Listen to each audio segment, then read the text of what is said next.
Karfe 8 agogon Najeriya, Nijar, Kamaru da Chadi. Karfe 7 kenan agogon TU da Ghana. Sashen Hausa na Radio France International ke magana kan mitoci 22 da 25 gajeren zango.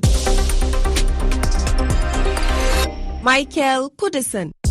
Masu sauraro barkanmu da arzikin sake saduwa a cikin shirin na hantsi ga kanun labaran duniya. Za mu ji cewa tarayyar Turai ta yi kira da a hau teburin tattaunawa bayan da ta bayyana takaicinta game da ficewar kasashen Burkina Faso, Mali da Nijar daga ECOWAS ko CEDEAO.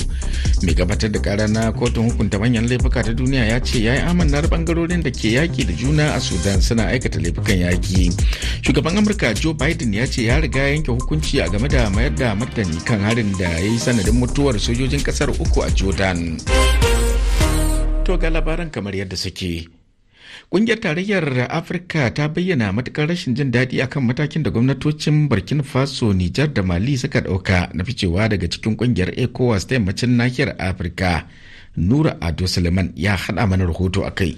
Cikin sanarwar da ta fitar, AU ta ce shugaban hukumar gudanarwar ta Musa Faki Muhammad ya yi kira ga shugabannin kasashen ECOWAS da su tashi tsaye wajen tattaunawa da kasashen uku da suka shelanta ficewa daga cikinsu.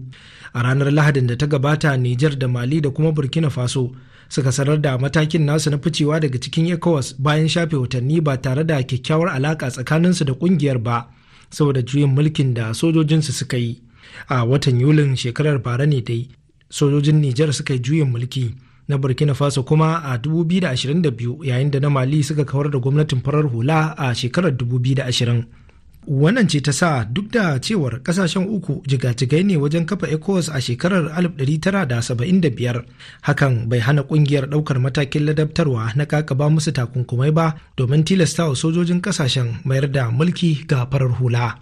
Shugaban Najeriya Bola Ahmed Tinubu ya caccaki kisan wasu sarakunan gargajiya na jihar Ekiti da ke kudu maso yammacin kasar da wasu 'yan bindiga suka yi a farkon wannan makon, da kuma satar wasu ɗalibai 6 da malamansu 3 da ma direban motar da suke ciki da aka yi a ranar Litinin. Rahotanni sun ce 'yan bindigar sun wa motar da ke dauke da ɗaliban makarantar Apostolic Faith Nursery and Primary School ne a Kwantan Bauna yayin da take kan hanyar ta ta kai su gidajensu. Tinubu ya yi umarnin a gaggauta ceto waɗannan ɗalibai da waɗanda suke tare da su. Gwamnatin Najeriya ta kaddamar da wani kwamiti mai mambobi 37 da zai yi aiki akan mafi karancin albashi na ma'aikatan kasar.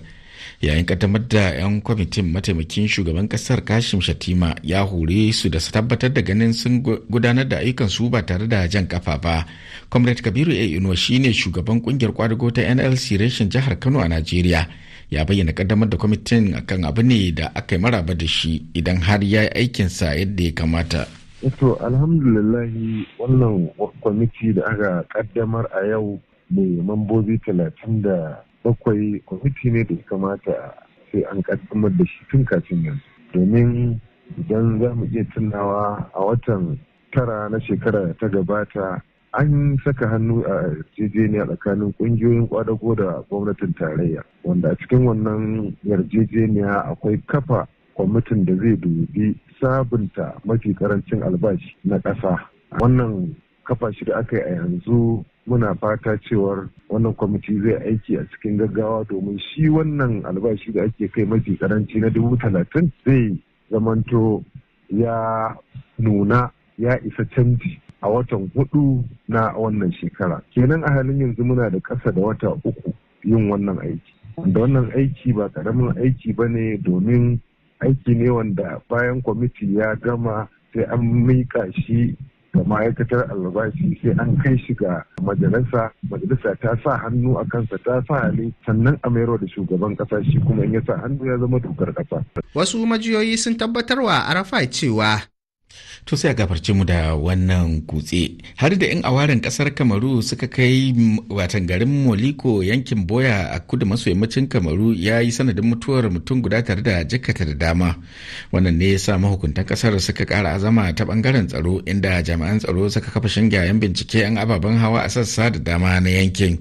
'Yan awaren Ambazonia da ke neman kafa 'yantattar kasarsu a yankin da ke amfani da turancin Ingilishi sun daɗe suna dabara sassan yankin da hare-hare. To akalla mutane 25 ne sojojin Mali da na kamfanin hayar Wagner da ke taimaka musu saka kashe a ƙauyen Velingara da ke kusa da iyakar ƙasar da Murtaniya, yankin da sojojin suka fuskanci hare-haren masu ikirarin jihadi a 'yan makonnin da suka gabata. Ha misali na ɗauke da rahoto a kai. Wasu majiyoyi sun tabbatarwa Arafai cewa lamarin ya faru ne a ranar 26 ga wannan wata na Janairu, inda sojojin Mali da kuma na Wagner suka yi wa garin na Walingara diren mikiya da sanyin safiya, sannan kuma suka kama mutane 25 ciki kuwa har da matasan da aka tsinci gawarwakinsu a wani ƙauye da ke da nisan kilomita 2 daga garin. Majiyoyin sun ce dukkanin mutanen da aka kashen 'yan ƙabilar Fulani ne. Har wa yau wasu majiyoyi sun tabbatar da kama wasu mutane aƙalla 20 a cikin watan Disambar shekarar bara, waɗanda har yanzu 'yan uwansu ba su da labarin inda suke. 'Yan uwan waɗanda lamarin ya shafa dai sun koka game da lamarin, wanda suka bayyana a matsayin ramuwar gayyar da sojoji ke yi a kansu. To labaran ake saurara daga nan sashen Hausa na Radio France International. Rundunar sojin ruwan India ta yi nasarar ceto wasu 'yan Pakistan 19 daga hannun masu fashin teku na kasar Somalia, waɗanda suka kwace jirgin ruwan watan kaban kifi da suke ciki a kusa da Somalia. 'Yan fashin tekun su 11 ne suka yi garkuwa da mutanen a cikin jirgin kamun kifi na kasar Iran da ake lakabi da Alan Na'imi. Jirgin sintirin sojin ruwan India da ake kira INS Sumitra shine ya bi jirgin ruwan da aka kwace har sai da dakarun suka tabbatar da kwato waɗanda aka yi garkuwa da su. 'Yan majalisar dokokin Tanzania sun kaddamar da fara muhawara akan kudirin sake fasalin dokokin zaben kasar, duk kuwa da adawar da abokan hamayya da wasu kungiyoyin fararen hula ke nunawa da hakan.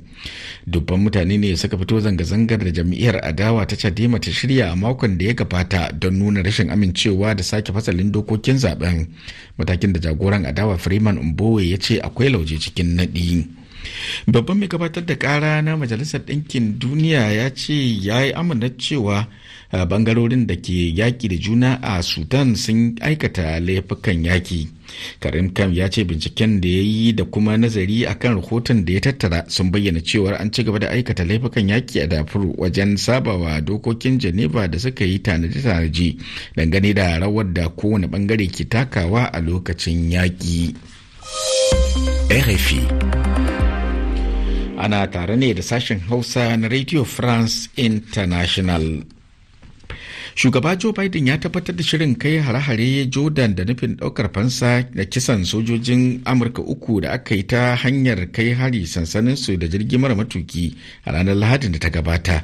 Azim Bashir Aminu ta haɗa mana rahoto a jawabin sa gaban taron manema labarai. Joe Biden ya bayyana cewa Amurka za ta ɗauki fansar harin na ƙarshen mako, duk da cewa bai yi ƙarin haske kan lokacin da za su kai harin ba. Harin na ranar Lahadi shine karin farko da wani sojin Amurka ke rasa ransa tun bayan faro yakin Isra'ila a Gaza da ya birkita tsaro da zaman lafiyar gabas ta tsakiya. Baya ga sojin 3 da suka mutu a harin, rahotanni sun ce wasu gwammai sun jikkata, lamarin da Joe Biden ke cewa sam ba batu ne da Amurkan za ta lamunta ba. A cewar Biden, Amurka za ta mayar da martani mai zafi wanda zai kange duk wani yunkurin sake kaiwa sansanin ta hari, ba kaɗai a Jordan ba har da sauran sansanoninta da ke gabas ta tsakiya. Akwai fargabar martanin na Amurka ya sake dawo da tashe-tashen hankulan da aka shafe tsawon shekaru ana fama da su a iyakar Jordan da Siriya gabanin lafawarsa a baya-bayan nan. Amurka dai ta ɗora alhakin harin na ranar Lahadi kan mayakan ƙungiyoyin yankin na gabas ta tsakiya, yayin da Iran ta nisanta kanta.